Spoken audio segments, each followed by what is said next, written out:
This short video, a lot of times you want to hit, strengthen your arm, the back of your arm. A lot of times people use the wrong grip on their backhand.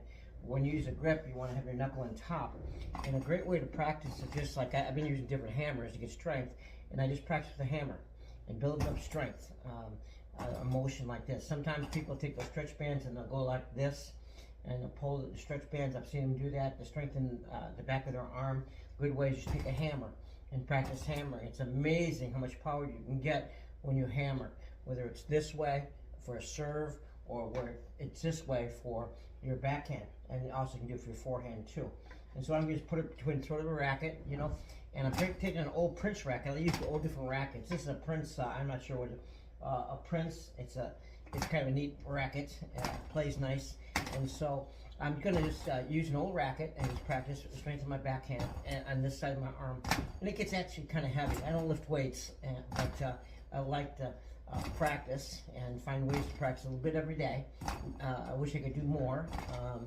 A lot of responsibilities going on, but here I'm practicing my backhand, okay? And what I do is I just switch around on a swivel chair, because I like to use a swivel chair oftentimes, because it helps me get load in a sitting position or a lifting position. Now I'm doing the other arm, and so I'm practicing left hand this way, okay? And so it strengthens this side, or I just switch the slower on, backhand on this side, okay? Switch around this side, strengthen this side of the arm. I think you're going to prevent yourself from getting injuries if you work on both sides of your body. When you go to a chiropractor, you adjust both sides of your body. Same way when you're playing tennis. If you work on both developing, you might not be great at it, but practice ambidextrous. Practice with the opposite hand. Practice one hand, two hands, practice work on both sides of the body. That way, you're going to be less susceptible to injuries, okay? Because oftentimes we're stretching one way in an odd movement, and that's how we get hurt sometimes, because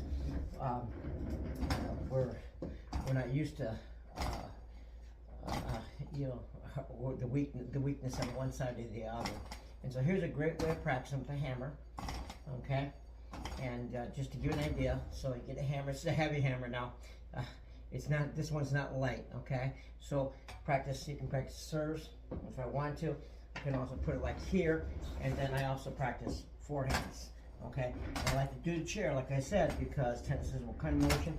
It's a lifting motion, and oftentimes we don't get down low enough. So here I'm practicing with the hammer, and maybe this is the most important thing, where you hit the ball here, okay?